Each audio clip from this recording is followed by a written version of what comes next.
Halo, hari ini kita akan mengulang kembali masalah ER to table. Jadi, kita akan membahas lagi semuanya supaya kalian lebih paham lagi tentang ER to table. Transformasi di sini itu adalah istilahnya itu transformasi. Jadi, ketika kalian melakukan ER diagram ke model basis data itu adalah cara transformasi. Nah, yang pertama, ini untuk atribut komposit. Kalau atribut komposit, kita hanya akan membuat kolom barunya saja. Jadi misalnya contohnya, kalau ada kasus seperti ini, berarti name dan address dan street itu kita tidak perlu membuatnya secara langsung. Jadi yang kita buat itu adalah langsung detailnya. Jadi contoh, seperti name, kita tidak perlu membuat name-nya, tapi langsung middle initial, first name, dan last name. Lalu address, ini kita tidak perlu buat, tapi kita langsung tulisnya city, state, dan zip code. Lalu street juga sama, kita langsung buatnya street number, street name, dan apartment number. Ya, ini untuk yang komposit. Oke, jadi nanti hasilnya seperti ini. Nah, ini juga sama. Jadi kalau secara contohnya, customer address ini kita tidak perlu buat, tapi kita langsung translate menjadi street, city, state, dan zip. Untuk atribut yang bernilai banyak, kita harus membuat tabel baru yang memiliki atributnya itu adalah kunci primer dari entitas utamanya dan atributnya. Ya, jadi seperti contohnya, kalau misalnya ada kasus phone number seperti ini bernilai banyak, jadi nanti tabel customer itu isinya hanyalah customer ID dan date of birth. Sedangkan kita buat tabel baru yaitu phone number. Dari mana data atributnya? Customer itu dianggap sebagai E yang tadi, phone number itu dianggap sebagai M. Jadi yang dibuat nanti adalah primary key dari tabel E dan atribut M-nya itu sendiri, maka hasilnya customer phone number-nya itu isinya adalah customer ID sebagai primary key dari entitas E dan phone number-nya. Dan dua-duanya ini dianggap sebagai kunci. Ya. Seperti ini. Nah, ini kalau contohnya seperti ini, berarti tabel employee isinya itu hanya employee ID, name, dan address. Sedangkan skill itu kita buat tabel baru yang atributnya adalah employee ID dan skill. Ya, jadi seperti ini hasilnya. Nah, untuk entitas lemah, sebenarnya prinsipnya sama seperti one to many, hanya saja kalau entitas lemah itu kan dia pasti punya ini gitu ya. Nah, nanti di tabel payment-nya, primary key-nya itu adalah loan dan payment number. Jadi seperti yang udah pernah diceritakan. Ya, ini primary key-nya ini. Ini harusnya bukan sampai payment date ya, cuma sampai loan number. Jadi payment number dan loan number itu adalah primary key-nya. Lalu untuk yang one to one, kalau one to one terjadi, ini kalian bisa pilih kira-kira yang jumlah row-nya lebih sedikit. Nah, untuk kasus mengepalai di sini, yang namanya jurusan itu kan pasti dikepalainya oleh satu orang saja gitu ya.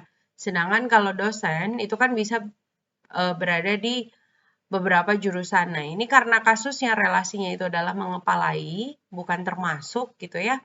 Jadi yang berpindah itu adalah NIK dosen ke tabel jurusannya. Kalau one to one itu jelas, berarti yang one pindah ke yang many gitu ya, one to many, sorry. Jadi tabel dosen, di tabel kuliah itu akan ada namanya NIK. Ya, dan kalau misalnya tiba-tiba di sini ada relasi, walaupun dia bukan many to many, itu juga mungkin terjadi. Di sini ada atribut di relasinya, atribut ini ikut pindah ke tabel kuliahnya. Ya. Untuk yang many to many, berarti seperti yang udah pernah dibilang, mempelajari ini jadi tabel yang isinya itu adalah primary key dari entitas yang kiri dan primary key dari entitas yang kanan. Jadi dia punya NIM, dia punya kode kuliah, dan dia punya atribut relasinya, yaitu nilai.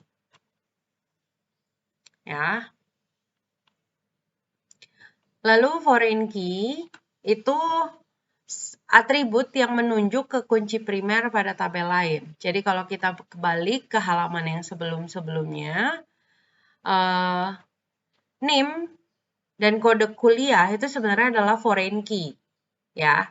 Dan nilai itu adalah atribut relasi. Tetapi karena mempelajari ini adalah tabel yang terbentuk karena relasi many to many, maka NIM dan kode kuliah dua-duanya itu jadi primary key. Ya.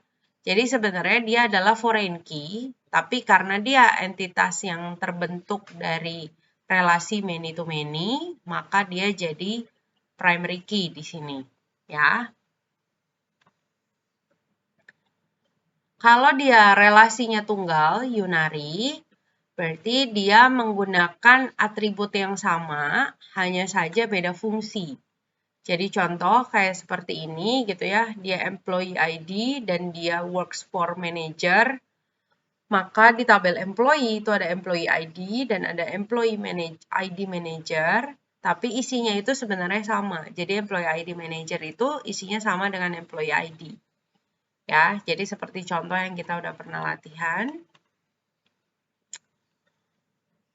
Nah, ini kalau contohnya di sini, misalnya ini mahasiswa NRP, nama tanggal lahir, dia juga memiliki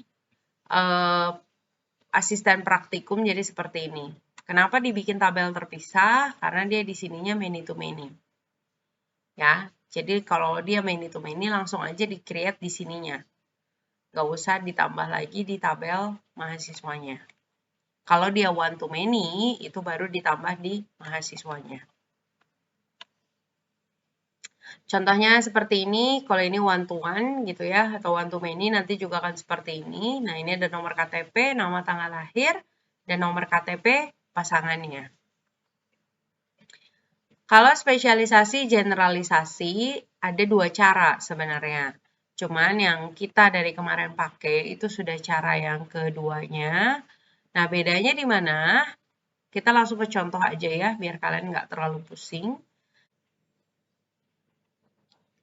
Kita akan langsung masuk ke contoh saja. Jadi untuk data yang ini, cara satu itu kita bikin tiga-tiganya. Karyawan, karyawan tetap, dan harian. Dengan atribut yang masing-masing. Karyawan itu adalah 5 atributnya, tetap dan harian itu hanya NIK dan atribut tambahannya. Nah, kalau cara dua yang kita buat itu hanyalah karyawan tetap dan karyawan hariannya saja. Karyawan itu tidak kita buat, ya. Karyawan tidak kita buat karena memang sudah pasti kalau dia total itu tidak ada karyawan yang sekedar karyawan, tapi dia pasti antara tetap atau harian. Nah, karena dia yang dibuat adalah anaknya saja, maka di tabel karyawan, karyawan tetap itu akan terdiri dari 6 atribut, yaitu 5 dari atasnya dan 1 punya dia, harian juga sama. 5 dari atasnya dan tambahan yang punya dirinya sendiri. Jadi nanti hasilnya seperti ini. Untuk agregasi, ya, kalau untuk agregasi, kita harus buat mahasiswanya ini sendiri, kuliahnya ini sendiri, mempelajarinya itu sebagai entitasnya dia, dan mengikuti ini relasinya itu ke sininya. Ya, jadi hasilnya itu di tabel mengikuti itu adalah primary key dari mahasiswa, primary key dari kuliah, lalu primary key dari si praktikumnya itu sendiri, dan juga atribut relasinya. Kalau yang di praktikum, berarti isinya dia adalah 3 yang ini. Gitu. Ya. Nah, untuk integritas basis data sendiri, kalian tuh harus bisa menjamin keunikan data.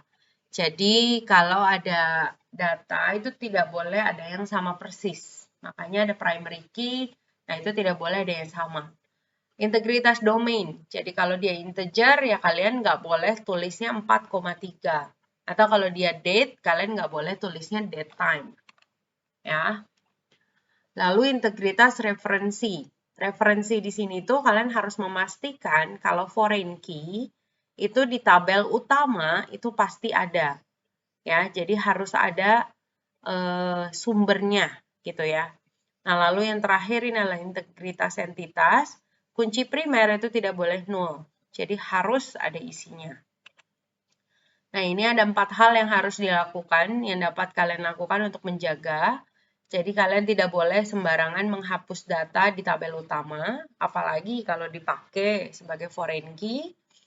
Lalu, kalau misalnya kalian mau hapus tabel utama nih, tetap kalian mau hapus datanya. Nah, berarti semua data di tabel-tabel lain yang mengacu ke tabel tersebut, itu harus dihapus juga. Ya, atau bisa juga mengacunya bukan dihapus tapi dibuat nol. Ya, tapi hati-hati ini tidak boleh dilakukan untuk himpunan entitas lemah. Jadi lebih baik lakukan hal yang kedua.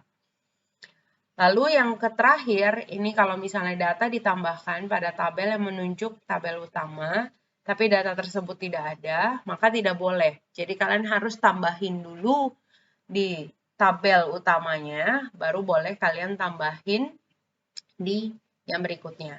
Nah, maksudnya apa? Contohnya ya, kita balik lagi ke data yang gampang aja nih. Kita kembali ke data yang ini deh, misalnya. Ya. Nah, ini kan foreign key nih ceritanya si NIM. Berarti kalian tuh nggak boleh tiba-tiba nambahin mempelajari kalau mahasiswanya belum ada. Nah, lalu kalian juga nggak boleh tiba-tiba menghapus mahasiswa kalau dia sudah ada di dalam relasi mempelajari, gitu. Ya. Sekian untuk detailnya. Nah, di belakang ini kita akan ada beberapa latihan yang kalian harus kerjakan ya untuk menambah-nambah poin lagi. Nah, ini latihannya ada 7. Kalian bisa buat masing-masing disesuaikan dengan latihan-latihan dengan teori-teori yang tadi dan dengan reminder kalian pertemuan-pertemuan sebelumnya. Ya, jadi 7 latihan ini harus dikerjakan setiap orangnya. Oke, sekian bahan hari ini untuk reminder lebih lanjut tentang ER to table. Terima kasih.